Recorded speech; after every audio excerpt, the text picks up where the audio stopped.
Hello friends, welcome to Pax Indica, आपका अपना YouTube channel. आज बीजेपी की लिस्ट निकल गई है और अभी रात में मैं आपसे ही चर्चा करने वाला हूँ कि जो लिस्ट निकली है उससे क्या मायने हैं। और जो डेटा और फैक्ट्स है वो तो आपको सभी न्यूज़ चैनल्स में पता चल गया होगा। 195 सीट्स हैं, कैसे किन किन को सीट्स मिली हैं और अ, उस सीट के मायने क्या हैं। बहुत सारे डिस्कशन आपने ऑलरेडी अब तक सुन लिया होगा। मैं अपना कुछ पर्सपेक्टिव यहाँ पे दूंगा। Again once again with my cutting tea. और ये एक ऐसा टाइम होता है जिस टाइम पर आप सारे काम करने के बाद, आप सारे अपने रिस्पॉन्सिबिलिटी को पूरा करने के बाद then you sit with a cup of tea and then you enjoy, you think about everything and then you try to discuss with somebody. और मेरे लिए आप, मेरा जो ऑडियंस बेस है, जो मेरा डिस्कशन बेस है, वो आप लोग ही है। So let's start. सो अभी तक हमें क्या क्या पता है। 195 सीट्स बीजेपी ने डिक्लेयर कर दी है। बीजेपी ने 57 ओबीसीज़ को दिए हैं, 27 एससीज़ को दिए हैं, 18 एसटीज़ को दिए हैं और मेरे ख्याल से शायद 26-27 महिलाओं को दिए हैं। सो अगर आप देखोगे तो उसके मायने बहुत सारे हैं। मोटा मोटा देखोगे तो अगर आप 57 प्लस 57 ओबीसी प्लस 27 एससी और 18 एसटी को अगर आप ऐड करोगे तो आपका 102 होता है। 195 में 102 रफली 50% के आसपास आप मान सकते हो। तो एक तरीके से देखा जाए तो बीजेपी ने वहाँ पर अपना जो 50% रिजर्वेशन वाला जो कैलकुलेशन है उसको साधा है। बट दूसरा क्वेश्चन ये आता है कि महिलाओं में तो ऐसा नहीं है। मेरे ख्याल से शायद 14-15% ही होंगी। अगर 27-28 का नंबर है उनका, नियर अबाउट इतना ही है। तो उनका जो नंबर है that is around 27%, which is 27 which is around 14%। तो मेरे ख्याल से जो नेक्स्ट उनकी सीट निकलेगी उसमें BJP will definitely go about 33% women's का उसको ज़रूर सीट देगी वो। और इस पे 33% होगा, मतलब अगर बीजेपी सपोज़ कीजिए अगर 370 का लक्ष्य रखा है तो बीजेपी 400 में तो लड़ेगी नहीं। और इस बार इनफैक्ट पंजाब में कोई गठबंधन नहीं हुआ है अभी तक। तो अगर अभी की सिचुएशन में देखी जाए, लेकिन बाय द वे एक बात ये है, बीजेपी का पंजाब में गठबंधन हो सकता है। अगर आप देखोगे किसान आंदोलन मोर और लेस इस बार उतना ज़्यादा स्टीम दे के नहीं गया पाया, इतना ज़्यादा नुकसान नहीं कर पाया है। तो Akali Dal definitely would like to have a national party in Punjab, who they are in coalition with. और मेरे ख्याल से बीजेपी ही उनका नेचुरल चॉइस है। तो आप इस चीज़ को देखोगे कि बीजेपी और अकाली दल का नहीं का गठबंधन होने की पूरी पूरी संभावनाएं अब हो गई हैं, क्योंकि किसान आंदोलन का उतना कोई असर दिखाई नहीं पड़ रहा है। बहुत ही रीजन स्पेसिफिक रह गया है, पंजाब स्पेसिफिक रह गया है, हरियाणा के किसान भी जुड़ नहीं पाए हैं। और ऐसा कोई जनरल सेंटिमेंट्स लोगों का उनके साथ है नहीं। और ना ही इस बार गवर्नमेंट ऐसे कहीं पीछे दिखाई पड़ रही है, गवर्नमेंट कहीं पर भी बैकफुट में दिखाई पड़ रही है। तो मुझे नहीं लगता है कि इस बार किसान का कोई खास आंदोलन का कुछ खास महत्व होने वाला है। तो इस समय अकाली दल को एक सेफ एग्जिट चाहिए। गठबंधन तो वो करना चाहते हैं बीजेपी से, लेकिन वहाँ के जो उनकी लोकल लोकल सिचुएशन हो रखी है वहाँ पर पंजाब के जो किसान हैं उनको वो नाराज़ भी नहीं कर सकते हैं। तो वो एक उनके लिए एक सेफ एग्जिट मिल सकता है अगर ये किसान आंदोलन नहीं होता है। तो और बाकी वो अपना अलग नैरेटिव बना सकते हैं कि आपके हक की लड़ाई करने के लिए हमें सेंट्रल होना चाहिए एंड ऑल दैट। तो मेरे ख्याल से वो गठबंधन हो सकता है, बट एज ऑफ नाउ हम ये एज्यूम करते हैं कि गठबंधन नहीं हो रहा है। तो बीजेपी इस बार मेरे ख्याल से 370 का लक्ष्य रखा है, तो 90% स्ट्राइक रेट से भी ऊपर चाह रही है वो। तो 400 सीट में तो नहीं लड़ेगी वो। कम से कम बीजेपी लड़ेगी कुछ नहीं तो कम से कम पौने 500 सीट के आसपास बीजेपी लड़ेगी अकेले। 450 प्लस में ही लड़ेगी, ये बात कंफर्म आप मान के चलिए।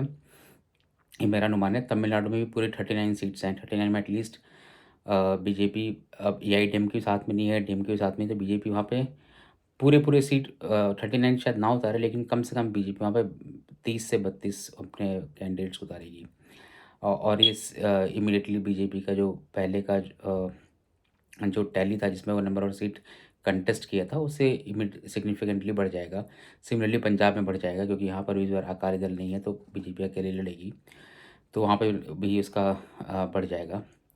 बाकी महाराष्ट्र, बिहार, उत्तर प्रदेश, वगैरह एमपी, छत्तीसगढ़, राजस्थान, इन सब में तो चीज़ें एज़ इट इज़ ही रहेंगी। बहुत ज़्यादा चेंज नहीं होने वाली है। मेजर जो चेंज आएगा वो आएगा तमिलनाडु, पंजाब और आंध्र प्रदेश से।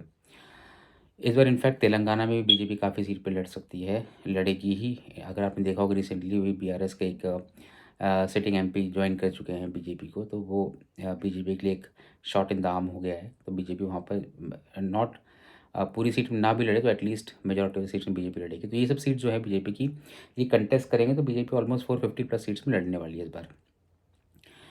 तो अभी 200 की 195 की निकली है, मतलब आप ये समझ लीजिए कि करीबन करीबन 250 सीट और निकलने वाली हैं।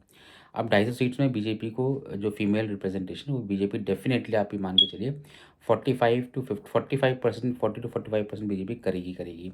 और ये आसान होगा नहीं बीजेपी के, लेकिन आप ये देख सकते हैं कि तमिलनाडु, आंध्र प्रदेश, केरला और पंजाब में बहुत सारे फीमेल कैंडिडेट्स उतर सकती हैं। ये बात मुझे ऐसा लग रहा है। दूसरी बात, अगर आप देखोगे तो कास्ट को बीजेपी ने काफ़ी अच्छे से साध रखा है। इनफैक्ट मैं भी कई सारे डिबेट्स देख रहा था, उसमें कई लोग बोल रहे थे कि बीजेपी डर गई है, कई लोगों का सीट कट गया है। अगर आपने दिल्ली में देखा होगा तो दिल्ली में कई लोगों की सीट को बीजेपी ने काट दिया है, जिसमें मीनाक्षी लेखी का सीट काटा है, रमेश भितोड़ी का सीट काटा है, गौतम गंभीर तो खैर उन्होंने बोल दिया कि वो यौन से बुलवा दिया गया है कि आप अब इलेक्टोरल पॉलिटिक्स में नहीं रहेंगे, तो हो सकता है उनको बोल दिया गया हो कि आप इस्तीफ़ा दे दीजिए। तो ऐसे कई सारे लोगों को बीजेपी ने साउथ दिल्ली में तो बीजेपी ने बहुत बड़ा फेरबदल किया, और उसके पीछे रीज़न भी मुझे लगता है कि बीजेपी ने ना इस बार, अगर आप देखोगे ना, बीजेपी ने कुछ सारी चीज़ें अपनी स्टैंडर्डाइज़ करनी स्टार्ट कर दी है। अब देखिए बीजेपी का कुनबा इतना बड़ा हो गया है ना, पार्टी इतनी बड़ी हो गई है कि right now you can not afford to antagonize people. अब जो लोग आ रहे हैं वो इस उम्मीद में तो आ रहे होंगे ना कि उनको संगठन में कोई पद मिले, पार्टी में कोई पद मिले, लोकसभा के लिए लड़ें, एमएलए के लिए लड़ाई करें। तो वो इन सब का एम्बिशन होता है, सारे पॉलिटिकल पार्टीज़ के जो कैंडिडेट्स होते हैं, पॉलिटिक्स जो भी करता है वो इन्हीं सब चीज़ों के लिए करता है। तो उसके लिए बीजेपी के लिए बड़ा इंपॉर्टेंट है कि बीजेपी इन सारे लोगों को साध सके। और यही आप देखना आने वाले टाइम पे ऐसा होने वाला है कि बीजेपी किसी भी बंदे को बहुत लंबा टाइम तक कोई पद नहीं देगी। हो सकता है कुछ कूलिंग ऑफ पीरियड भी रख दे, जैसे जैसे डॉक्टर हर्षवर्धन है दिल्ली में, हो सकता है उनके लिए कोई कूलिंग ऑफ पीरियड रख दे। 2 बार आपने उनको सांसद बना दिया, हेल्थ मिनिस्टर भी उनके पास हेल्थ मिनिस्ट्री भी उनको आप दे दी। उसके बाद हो सकता है कि आपको मतलब एक तरीके होता है ना कि बीजेपी ने एक पैरामीटर सेट कर दिया कि भाई आपने इतना काम किया, उसके लिए आपको इतना मिल गया है, दैट्स इट। आपको इसके ऊपर कुछ चाहिए तो आपको you have to put a lot of extra effort without any party post और विदाउट एनी सब्सटेंशियल मीडिया और मीडिया हाइलाइट्स एंड ऑल। तो ये मुझे लगता है कि आने वाले टाइम पे बीजेपी ने एक स्टैंडर्ड या एक बार लगा दिया है कि जैसे मीनाक्षी लेखी हैं, 2 बार सांसद, 1 बार सेंट्रल मिनिस्टर, एक बार लग गया मीनाक्षी लेखी को कि अगर आपको आप इसके ऊपर जाना है, पार्टी ने आपको इतना दे दिया है, so be happy with that. अगर आपको इसके ऊपर जाना है then you have to do you have to reset yourself और स्टार्ट फ्रॉम ज़ीरो। सो मेरे ख्याल से बीजेपी ने बहुत बड़ा एक ये एक सिग्नल देना स्टार्ट कर दिया है अपने सेकंड टर्म में। और इसका स्टार्टिंग हुआ है मध्य प्रदेश से, बाय द वे।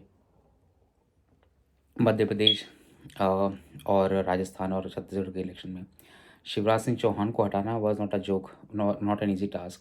इतने पॉपुलर सीएम रहे हैं वो, और उनके खिलाफ कोई बात नहीं जाती है। अगर आपको याद हो तो वो जिस टाइम पे वो सीधी में कुछ दलित के ऊपर किसी ने किसी ब्राह्मण के बंदे ने कुछ कुछ अभद्र टिप्पणी कर दिया था, तो शिवराज सिंह चौहान ने उस बंदे को अपने हाउस में बुला के उसके पैर धोए थे। तो वो बंदा ना स्ट्रीट स्मार्ट है और उनकी पकड़ अच्छी है पॉलिटिक्स में, और उनका एंटिसिपेशन बहुत स्ट्रांग है। अगर आपको याद हो जिस टाइम पर बीजेपी जब जीत गई थी तो तुरंत शिवराज सिंह चौहान ने क्या कहा था कि मैं जा रहा हूँ छिंदवाड़ा और इस बार मध्य प्रदेश को 29 में से 29 सीट जिताऊँगा। तो उस टाइम पे ये तो कन्फर्म नहीं है, ये तो 100% बात है कि उनको पता नहीं होगा कि उनका नेक्स्ट डेस्टिनेशन क्या होने वाला है। लेकिन उनको इस बात का अंदाज़ा तो लग चुका होगा कि अब हो सकता है कि साहब पार्टी मुझे सीएम ना बनाए, और यही बात हुई भी। तो उनका एंटिसिपेशन बहुत स्ट्रांग है, और मजे मजे हुए वक्ता हैं, बोलते अच्छा हैं, और एक उनकी अच्छी छवि है। लोग उनको जनरली मानते हैं, मतलब उनको मामा वगैरह बोलते हैं तो वो मानते हैं उनको, वो that there is some sense of adoration for him for sure. और ऐसा नहीं है कि बीजेपी में बीजेपी ने उनको हटा दिया तो बीजेपी उनकी कदर नहीं कर रही है। बीजेपी एक तरीके से एक सिग्नल देना चाहती है कि भई आपने यहाँ तक आ गए हो आप, नाउ दैट्स इट। अब आपको अगला जंप लेना है, उसके लिए आपको अगली प्रिपरेशन करनी है। तो मतलब आप ये मत सोचो कि स्टेटस क्वो बना रहेगा, अब चीज़ें बदलती रहेंगी। अगर आप देखोगे तो बीजेपी में मुझे लगता है कि टॉप 50 लीडर्स को अगर आप छोड़ दो, जिसमें कि शायद मोदी, नरेंद्र मोदी हैं, अमित शाह हैं, राजनाथ सिंह हैं, शिवराज सिंह चौहान हैं, और भी ऐसे कई सारे लीडर्स हैं। आप टॉप 50 काउंट कर लो जो भी आपको लगते हैं, योगी आदित्यनाथ हैं। इसके अलावा ये लोग स्टैटिक रहेंगे, इनको हमेशा कोई अच्छा अच्छा ही पद मिलेगा या विजिबल पद ही मिलेगा। इसके अलावा स्मृति ईरानी हो गई हैं, जयशंकर भी हो गए हैं। इसके अलावा नितिन गडकरी हैं। इसके अलावा बाकी लोग जो है ना, जो टॉप 50 के अलावा बाकी जितने लोग हैं, उन सब में आप चेंज करोगे। और ये बात कन्फर्म है, आप आने वाले टाइम पे आप देखना है बहुत सारे शफल होंगे इस टाइप के। और बीजेपी को एक्चुअली करना ही पड़ेगा, क्योंकि एक बंदे को अगर आपने एक बार एमएलए बना दिया है तो दो बार एमएलए बना दिया है, उसके बाद फिर आप उस बंदे ने अगर कुछ एक्स्ट्रा ऑर्डिनरी नहीं किया है, अगर सिर्फ एक कॉमन तरीके से काम करता रह गया है, एक स्टेडी स्टेट में काम किया है उसने, तो मेरे ख्याल से बाकी जो और लोग हैं, जो एस्पिरेशनल लोग हैं, जो ज्वाइन कर रहे हैं बीजेपी को, उनको भी आपको मौका देना पड़ेगा। तो बीजेपी के लिए प्रॉब्लम ऑफ प्लेंटी हो रखी है इस समय, और इसको बीजेपी को मैनेज करना पड़ेगा। बीजेपी के लिए बहुत बड़ा चैलेंज भी है ये। इनफैक्ट अगर आप देखोगे तो बिहार में एक प्रॉब्लम क्या हो रही है कि उन्होंने गठबंधन पहले करना स्टार्ट कर दिया, चिराग पासवान से करना स्टार्ट कर दिया, मांझी जी से स्टार्ट कर दिया। अब उस टाइम पे नीतीश कुमार जी कहीं थे नहीं, बीजेपी के लिए बहुत ईजी था सीट्स शेयर करना, राइट। बीजेपी ने सोचा कि भाई चलो ठीक है, 40 सीट्स हैं, 40 में 17 तो हम पिछली बार जीते थे, लेकिन इस बार हम बड़ी पार्टी हैं तो हम अराउंड 30 पे लड़ लेंगे। हम जस्ट गिविंग रफ कैलकुलेशन, 30 पे लड़ लेंगे, बाकी 10 में हम बाकी अपने सहयोगी दल को लाकर उनसे उनको हम रिप्रेजेंटेशन दे देंगे। अब लेकिन प्रॉब्लम ये होगी, नीतीश कुमार जी ने बोला कि मैं भी आना चाहता हूँ वापस। अब नीतीश कुमार आएंगे तो वो पिछले बार 17 सीट में लड़े थे वो, तो वो तो छोड़ेंगे नहीं, मतलब 17 का वो 7 तो नहीं कर देंगे ना, वो 17 का हो सकता है 12 कर दें, हो सकता है 13 कर दें, 14 कर दें, लेकिन 17 का 7 तो नहीं कर देंगे, 10 तो नहीं छोड़ देंगे वो। तो बीजेपी की बहुत बड़ी प्रॉब्लम हो गई है कि करे तो करे क्या। सेम चीज़ बीजेपी की वहाँ पर भी हो गई है, महाराष्ट्र में उद्धव ठाकरे का, एकनाथ शिंदे जो आए हैं, और अजित पवार जो आ गए हैं। अब बीजेपी पहले तो स्टार्टिंग में सोच रही थी कि यहाँ पर हम इजीली, उद्धव ठाकरे नहीं है तो हम यहाँ पर ज़्यादा सीट में लड़ेंगे और हम ज़्यादा सीट जीतेंगे। लेकिन अब ये पार्टी के बाकी लोग आ गए हैं तो उनको भी बीजेपी साधना पड़ेगा। तो इसमें बीजेपी की एक अलग पिक्यूलियर प्रॉब्लम है, जिसको आप बोल सकते हो कि हर एक पॉलिटिकल पार्टी चाहती होगी कि इस तरह के प्रॉब्लम्स को मिलें, क्योंकि ये दर्शाता है कि आप स्ट्रांग हो गए हो। ये दर्शाता है कि आपकी समस्याएं अब अलग तरीके की समस्याएं हो गई हैं आपको, जिसको आपको मैनेज करना पड़ेगा। तो ये बीजेपी की समस्या है, इसलिए आपने देखा होगा कि महाराष्ट्र में और बिहार का बीजेपी ने सीट डिक्लेयर नहीं किया है, किसी का डिक्लेयर नहीं किया इनफैक्ट। तो आप देखोगे सीट के बारे में, तो जो लोग बोल रहे हैं कि बीजेपी डर गई और अपने सांसदों को रिप्लेस कर रही है, उसके पीछे, रिप्लेसमेंट के पीछे उनको शायद समझ में नहीं आ रहा है अभी भी कि ये बीजेपी का नया तरीका है अपने काडर को मोबिलाइज करने का, मोटिवेट रखने का, और एक सेंस ऑफ कम्पिटिटिवनेस जो होता है among the leaders, political leaders, उनके अंदर वो सेंस ऑफ कम्पिटिटिवनेस को जगाने के लिए बीजेपी ने काम किया है और बीजेपी काम करती रहेगी। जैसे मैंने आपको बोला, टॉप 50 लीडर्स को बीजेपी ज़्यादा नहीं टच करेगी, उनको वन और दी अदर अच्छी पोस्ट मिलती रहेगी। उसके बाद में जो लीडर्स हैं सारे के सारे, वो सब सफल होते रहेंगे और उनको कुछ भी मिल सकता है। मतलब हो सकता है कि कोई आज की डेट में कोई बंदा मंत्री है, सेंटर में मंत्री बीजेपी ने बना दिया उसको, और हो सकता है अगली बार उसको बीजेपी ने चुनाव भी नहीं लड़ाया हो, उसको कोई भी पोस्ट ना दी हो, उसके लिए बीजेपी सोच रही हो कि इसको कूलिंग ऑफ का एक पीरियड देते हैं, जहाँ पे let that person, let this sink. जब शिवराज सिंह चौहान को हटाया गया था उस टाइम पे मेरे ख्याल से इससे, आई एम डैम श्योर कि शिवराज सिंह चौहान के लिए आसान डिसीजन नहीं रहा होगा, सॉरी आसान टाइम नहीं रहा होगा, बट अल्टीमेटली उन्होंने सिंक, उस डिसीजन को सिंक उनके अंदर सिंक होने में टाइम लगा होगा, एंड फाइनली उन्होंने रियलाइज़ किया होगा कि चलो ठीक है, 18 साल मैं मुख्यमंत्री बन गया हूँ बीजेपी का, अब मुझे अगला दायित्व देना चाहिए, लेना पड़ेगा। वो भी एक स्टेडी स्टेट में चल रहे थे, अब उनको भी नया छलांग लगाना है, तो उसके लिए उनको बीजेपी ने लोकसभा से उतार दिया है। ज्योतिरादित्य सिंधिया का को उतरना ही था गुना से, ये बात तो श्योर है। साध्वी प्रज्ञा, उनका तो खैर मेरे ख्याल से लास्ट टाइम थोड़ा सा चैलेंज हो गया था, तो वो ठीक है, उनको हटा दिया गया, तो मेरे ख्याल से ये उतना बुरा नहीं है। लास्ट टाइम बीजेपी हटा देती, लेकिन बीजेपी ने इसलिए नहीं हटाया क्योंकि BJP did not want to fall prey in opposition's tactics. BJP को काम तो करती नहीं है, पर्टिकुलर नरेंद्र मोदी को आपने देखा होगा कि दबाव महसूस नहीं करती है। अगर करते भी हैं, दबाव महसूस होता भी है, तो उसको दिखाते नहीं हैं। तो इसी चक्कर में बीजेपी ने भले चाहे उस चीज़ को मैनेज कर लिया, लेकिन बीजेपी ने उनको हटाया नहीं। तो ये एक जो मिथ्या एक अपोजिशन पाल के बैठी है कि आपने तो डर गए इसलिए आप लोगों को सीट चेंज कर रहे हैं। क्योंकि उनका काउंटर आर्गूमेंट ये होता है ना कि भैया अगर हर जगह 400 सीट में नरेंद्र मोदी ही लड़ रहे हैं एक तरीके से, तो किसी को भी खड़ा कर दो। ये बात सच है कि किसी को भी खड़ा कर दो, उसमें कोई गलत आर्गूमेंट नहीं है। लेकिन उनको थोड़ा सा बीजेपी का प्रोसेस समझना चाहिए और समझना पड़ेगा कि बीजेपी कैसे री एनर्जाइज करती रहती है अपनी काडर को। वो मेरे ख्याल से उनको थोड़ा समझना पड़ेगा। यादव जी को जो मुख्यमंत्री बनाया गया है बीजेपी में, और राजस्थान में जैसा उन्होंने एमएलए को, एक आम एमएलए जो फर्स्ट टाइम एमएलए उसको बना दिया है, तो ये एक तरीके से पूरा काडर मोबिलाइज हो रखा है। आप इस चीज़ को समझो। ये शायद ये अपोजिशन समझती भी होगी, मेरे ख्याल से समझते ही होंगे वो, लेकिन इस चीज़ को पब्लिकली नहीं बोलते होंगे। बट मेरा क्वेश्चन सिर्फ इतना ही रहता है कि अगर आपको पब्लिकली आप समझने के बाद कम से कम पब्लिकली आप ऐसे आर्गूमेंट, काउंटर आर्गूमेंट समझ दो कि जिसके कारण से आपको लगे कि आपकी पॉलिटिकल इमेच्योरिटी है, जो कि नहीं है। लेकिन आप जो ऐसा स्टेटमेंट वगैरह देते हो उसके कारण से ही लगने लगता है। आप इसको किसी और तरीके से डिफेंड कर सकते हो, कुछ और बोल सकते हो इसके लिए, कुछ बोल सकते हो इसके लिए, और कि एक अच्छा कि परफॉर्मेंस अच्छा नहीं था, फॉर एग्जांपल, ये आप बोल सकते हो कि अच्छा नहीं था परफॉर्मेंस, इसलिए उनको हटा दिया। तो वो आप अभी आप जाग रहे हो। बट ये बात बोलना कि बीजेपी हर जगह मोदी है तो किसी को भी खड़ा करते हैं, मेरे ख्याल से बीजेपी का एक अलग तरीके से बीजेपी चीज़ों को टैकल करती है।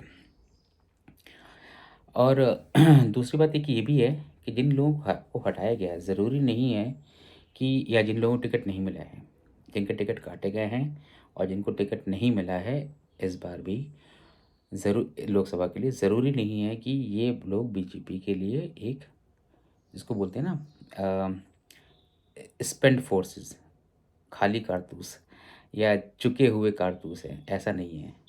मुझे लगता है कि यहाँ पर बीजेपी जनरली एक तरीके से ये जानती है, समझती है कि किस बंदे की उपयोगिता कहाँ पर है। आप देखोगे ज़रा, कपिल मिश्रा जो दिल्ली में हैं, उनको बीजेपी ने लोकसभा का टिकट नहीं दिया है। अब एनीवे, ये तो मेरा एनालिसिस है कि कपिल मिश्रा को बीजेपी अब चाहती, तो बीजेपी ने कपिल मिश्रा को लड़ा के लोकसभा लेके चली जाती, लेकिन बीजेपी ऐसा नहीं चाह रही। बीजेपी चाह रही है कि कपिल मिश्रा का यूज़ बीजेपी करेगी, आप 100% मान के चलना, विधानसभा में। और विधानसभा में कपिल मिश्रा को टिकट मिलेगी, कपिल मिश्रा स्टार कैंपेनर भी होंगे और बीजेपी उन पर बेट भी करेगी। अब वो सीएम के लिए बेट करती है नहीं करती, वो तो बहुत दूर की एक थॉट है, आई डोंट नो, मुझे नहीं पता कि बीजेपी किसको करती है, लेकिन ये ज़रूर है कि कपिल मिश्रा जैसे और लोगों को बीजेपी वहाँ पे यूज़ करेगी। और बीजेपी सबको, अलग अलग लोगों को अलग तरीके से यूज़ करना जानती है। अगर आपने देखा हो तो अभी शिवराज सिंह चौहान को उन्होंने साउथ भेज दिया था, तो ऑल्दो अन्नामलाई हैं वहाँ पर साउथ में, तमिलनाडु वगैरह में, लेकिन तभी बीजेपी ने शिवराज सिंह चौहान को एक बार भेज दिया था, क्योंकि फेस तो अन्नामलाई हैं, बट बैक एंड में बहुत सारे कोऑर्डिनेशन होते हैं, बहुत सारे फीडबैक लूप्स होते हैं, ग्राउंड रियलिटी को पार्टी हाईकमांड तक बताना होता है। उसके लिए आपको एक ऐसा बंदा चाहिए जो कि चीज़ें समझता हो। तो बीजेपी हर बंदे को यूज़ करना जानती है, उसको पता है किस बंदे की स्ट्रेंथ क्या है और कब किस बंदे को यूज़ करना है। ये एक ऑर्गेनाइजेशनल सुपीरियरिटी का बहुत अच्छा एग्जाम्पल है, जो कि बीजेपी समय समय पर शो करती रहती है। आप एक चीज़ और भी देखो, 195 सीट जो बीजेपी ने दिया है, इससे बीजेपी ने एक चीज़ और कर दिया है, बीजेपी ने एक और नया नैरेटिव दे दिया है। मीडिया को जैसे कि होता है ना कि आपने, चलो मीडिया, अब एक होता है ना, एक एक पर्टिकुलर कोई चीज़ का एक स्पाइक आता है, उसके बाद वो धीरे धीरे डाउन होना स्टार्ट हो जाती है। तो बीजेपी चाहती है कि भाई ऐसा ना हो, मीडिया को मैं continuously I keep on feeding media with some और डिफरेंट, समथिंग और डिफरेंट। अभी तक मीडिया क्या बात करती है, alliance alliance alliance, India alliance India alliance India alliance. अब सडनली बीजेपी ने सीट शेयर करती है, अब बीजेपी के, अब मीडिया क्या करेगी, या मीडिया मजबूर हो गई करने के लिए कि भाई आपकी सीट कब आएगी, आपकी लिस्ट कब आएगी, आपकी लिस्ट कब आएगी, राहुल गांधी कहाँ से लड़ेंगे, सोनिया गांधी सॉरी प्रियंका गांधी कहाँ से लड़ेंगी, ये सब चीज़ में मीडिया चली जाएगी। तो अल्टीमेटली आप देखोगे कि BJP keeps on giving different narrative at different point in time as per their own wish. जब उनकी मर्जी होती है तभी वो नैरेटिव देते हैं, और अभी नैरेटिव सेट कर दिया उन्होंने फिर से एक तरीके से। और एक बात और भी शायद जिसको मेरे ख्याल से अपोजिशन उतना स्ट्रांगली ले नहीं रहा है, लेकिन मोदी नरेंद्र मोदी और बीजेपी गवर्नमेंट मुझे लगता है आज तक ना दो मुद्दों से ही डरे हैं, बैकफुट में आए हैं वो, और किसी मुद्दों में बैकफुट पर नहीं आए हैं, लेकिन मुझे लगता है दो मुद्दों पर बैकफुट में आए हैं। एक तो किसान आंदोलन, डेफिनेटली बीजेपी बैकफुट में आई है, सबको पता है उन्होंने किसान आंदोलन वापस ले लिया था, सॉरी वो जो कृषि कानून थे वापस ले लिए थे, सही किया था गलत किया तो एक अलग मुद्दा है, लेकिन उन्होंने ले लिया था। और दूसरा मुझे था जो कास्ट, जो कांग्रेस ने उठा दिया था इस बार, कास्ट, और इसीलिए नरेंद्र मोदी को खुद बोलना पड़ा कि भाई मैं भी ओबीसी हूँ। तो कितनी जायज़ है, हालांकि ये बात ऐसा है कि इसका कोई रेजोनेंस नहीं है बहुत ज़्यादा इंडियन मासेस में कास्ट को लेकर, और कांग्रेस और अपोजिशंस को उतना बड़ा मुद्दा बना नहीं पाई, उतना लोगों से टच नहीं करा पाई। एक रीज़न तो ये है कि हम ब्रॉडली हम लोग थोड़ा सा इस कास्ट के जो कास्ट का जो कल्चर है उससे हम थोड़ा सा आगे ही बढ़ते जा रहे हैं, हमारे लिए वो उतना ज़्यादा इम्पोर्टेंट नहीं रह गया है वो। बहुत मतलब इंडिया की पॉपुलेशन इतनी ज़्यादा है कि यहाँ पर अगर 10% लोगों के लिए भी मुद्दा है तो तब भी 14 करोड़ लोग हो जाते हैं जो कि इतने सारे देशों की पॉपुलेशन से ही ज़्यादा होते हैं, तो वो एक अलग बात है। अदरवाइज़ ब्रॉडली में बोलूँ तो लोग कास्ट से थोड़ा आगे निकल चुके हैं, तो एक रीज़न तो ये है कि लोगों के रेजोनेंस नहीं मिला अपोजिशन को। लेकिन नरेंद्र मोदी ये बात जानते हैं कि कास्ट एक ऐसा, आप कह सकते हो कास्ट सिस्टम इंडिया में एक ऐसा ऐसा वुंड है, ऐसा नासूर है जो कि इतनी जल्दी हील नहीं होगा, इतनी जल्दी ख़त्म नहीं होगा वो, और उसको भी और टाइम चाहिए। और अभी ये भी कह सकते हैं इस कास्ट रूपी बारूद में इतना ज़्यादा एम्यूनिशन है, इतना पोटेंसी है कि ये एक सरकार को गिरा सकता है, ये बात तो कंफर्म है। अब आपको ये बात अलग है कि इस बार आपको मेहनत ज़्यादा करनी पड़ेगी, जो कि अनफॉर्चुनेटली कांग्रेस कर नहीं सकती या अपोजिशन कर नहीं सकता। लेकिन अगर यही कास्ट सिस्टम बीजेपी ने उठाया होता है एज एन अपोजिशन लीडर, तो बीजेपी इसी माहौल में बीजेपी इसको बना लेती और बीजेपी इसको चैनलाइज करके मास मोबिलाइज कर देती। और नरेंद्र मोदी की बात पता है, क्योंकि नरेंद्र मोदी ने अपने आप को विपक्ष के तौर पर देखा होगा, और उन्होंने सोचा होगा कि अगर मैं ये 10 चीज़ें करूँगा तो ये बहुत बड़ा मुद्दा बन सकता है, तो बेटर है कि इसको पहले से ही ख़त्म कर दो इस मुद्दे को, before it matures, kill this kill this issue right away. और मेरे ख्याल से कांग्रेस शायद देख नहीं पा रही है, अपोजिशन देख नहीं पा रहा है, but in a way BJP is rattled about caste system, BJP is suspicious about this caste narrative, क्योंकि इंडिया में है, अनफॉर्चुनेटली है। और अगर 10% लोग भी इससे सहमत हैं अगर, तो ये बहुत बड़ा जनसंख्या होती है, करोड़ों में होगी एक्चुअली वो। तो वो एक मोदी के लिए बहुत ही इम्पोर्टेंट एक इशू है जिसको वो नहीं चाहता है कि इसको कोई हवा लगे। तो यही है हमारे इस बार लिस्ट की हकीकत, कि बीजेपी ने यहाँ पे कास्ट को साधने की कोशिश की है। मुझे लगता है महिलाओं को और ज़्यादा रिप्रेजेंटेशन मिलेगा आने वाली लिस्ट में। मुझे लगता है कि 33% अगर पार्लियामेंट में बात हो रही है तो बीजेपी भी एटलीस्ट 33 to 40% महिलाओं को रखेगी ही, और इसमें इसके चांसेस बहुत हाई हैं, या उसके नियर अबाउट रखेगी। और अभी कांग्रेस बोल रही है कि महिलाओं का परसेंटेज काफ़ी कम है, बट अभी जब उनकी लिस्ट आने दीजिए, जब उनकी लिस्ट आएगी आपको और समझ आएगा, क्योंकि इट इज़ नॉट अबाउट कि ultimately it's a competitive politics ना, डेमोक्रेसी इज़ कम्पिटिटिव पॉलिटिक्स। यहाँ पर आपको एक दूसरे को हराना पड़ेगा। अब ये डिपेंड करता है कि विमेन को लेकर कौन कितना ज़्यादा बड़ा है। अब जो बड़ा है अगर उसके बार छोटा है, तो जो छोटे हैं कंपैरेटिव उनका बार और छोटा होगा, तो मुझे लगता है कि ये उस टाइम पर नैरेटिव बंद हो जाएगा। इंटरेस्टिंगली आपने देखा होगा कि एक बात और भी है कि राहुल गांधी अभी अ, वहाँ गए थे कैम्ब्रिज, और कांग्रेस ने कहा था he was invited for some lectures and all, but apparently उनका पता चला है कि उन्होंने खुद ही कमर्शियल तरीके से बुक किया था, विच पीपल कैन बुक। ऐसे ना हर बंदा नहीं बुक कर सकता उसको, but people who are like public figures हैं किसी जगह पर, लाइक इंडिया में है पब्लिक फिगर है, कहीं पर पब्लिक फिगर है, तो यू नो कैम्ब्रिज आपको अपना रूम, आपको अपना एक हॉल दे देती है where you can speak to the people. तो वो एक उनका बिजनेस करने का तरीका भी है। एट द सेम टाइम वो एक बाकी लोग उसको यूज़ करते हैं so that they can reach out to the Cambridge students. ये एक तरीके से काम होता है, बट अनफॉर्चुनेटली इनको ये झूठ नहीं बोलना चाहिए था। पता नहीं क्यों ऐसा काम करते हैं कि यू नो रिकरिंग तरीके से ऐसा लगता है कि राहुल गांधी का जो दिनचर्या है या जो उनका नैरेटिव का जो साइकिल है वो भी नरेंद्र मोदी ही मेंटेन करते हैं, वो भी नरेंद्र मोदी मैनेज करते हैं। बिकॉज न्याय यात्रा शुरू किया with lots of hype, down हो गया। किसान आंदोलन ज्वाइन किया उन्होंने, उनको लगा अपॉर्चुनिटी है। किसान आंदोलन के इनफैक्ट पहले उसके बाद जहाँ जहाँ गए वहाँ पे लोगों ने हटना शुरू कर दिया, कांग्रेस छोड़ना शुरू कर दिया। उसके बाद फिर राहुल गांधी ने छोड़ा उसको कि भाई कैम्ब्रिज में यहाँ पे आते हैं, किसान आंदोलन में आते हैं। नरेंद्र मोदी ने किसान आंदोलन ख़त्म कर दिया। उसके बाद फिर वो कहे कि चलो कैम्ब्रिज होके आते हैं। बट एनीवे कैम्ब्रिज का मुझे लगता है कि रीज़न कुछ और भी है कैम्ब्रिज जाने का, क्योंकि यार आप खुद सोचो ज़रा, आपकी न्याय यात्रा चल रही है जहाँ पे आप एटलीस्ट हज़ारों लोगों से मिल रहा हो, और आपको कुछ कंप्लीट करनी चाहिए, राइट? इतना इतना तो उनको मेरे ख्याल से कांग्रेस में सभी लोगों ने सजेस्ट किया ही होगा। जयराम रमेश हैं या दिग्विजय सिंह हैं, जो भी, या खड़गे जी हैं, सब लोगों ने सजेस्ट तो किया होगा कि भाई मेरी राय ये है कि आप कंप्लीट कीजिए इसको। आप पहले तो आपको शुरू नहीं करना चाहिए, आप अगर आपने शुरू कर दिया इसको कंप्लीट कर लीजिए एज़ क्विकली एज़ पॉसिबल, और उसी को कैसे बेटर कर सकते हैं, क्योंकि आपने गलती तो कर दी लेकिन आप गलती में ही कितना कम डैमेज कर सकते हैं वो उनको सोचना चाहिए था। बट वो राहुल गांधी को जो एक तरीके से फिजिटरी उनका जो पर्सनालिटी है कि कभी यहाँ जंप करते हैं कभी वहाँ जंप करते हैं। इनफैक्ट आपने उनका एआई वाला जेन एआई का भी आपने देखा, जनरेटिव एआई का भी आपने उनका वो सुना होगा, रिस्पॉन्स सुना होगा।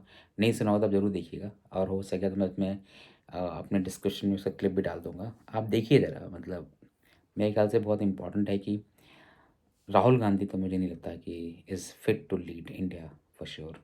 अनफॉर्चुनेटली है ये, अनफॉर्चुनेट ये बात कि नरेंद्र मोदी के सामने इतना बड़ा कोई विपक्ष का चेहरा खड़ा नहीं हो पा रहा है, या फिर ये बोले कि नरेंद्र मोदी का और इतना स्ट्रांग है कि कोई खड़ा नहीं हो पा रहा है। वट वजह से भी आप चूज़ करें, डिपेंड करता है कि आप किस पार्टी को और किस आइडियोलॉजी को सपोर्ट करते हैं। बट सच्चाई यही है कि कोई नहीं है तभी नरेंद्र मोदी के सामने। और राहुल गांधी तो हर बार इस बात का प्रमाण देते रहते हैं कि I am no more fit, I am not fit to lead this country.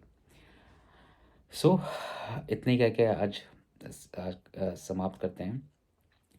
आज का जनरेशन, आज का पॉजिटिव आज का डेवलपमेंट था, तो मुझे लगता है कि इसका एक बार आपके साथ डिस्कशन कर देना चाहिए। और जनरली मैं कोशिश वही करूँगा कि आपको एक ट्रेंड पता चले, आपको एक ब्रॉडर पिक्चर पता चले।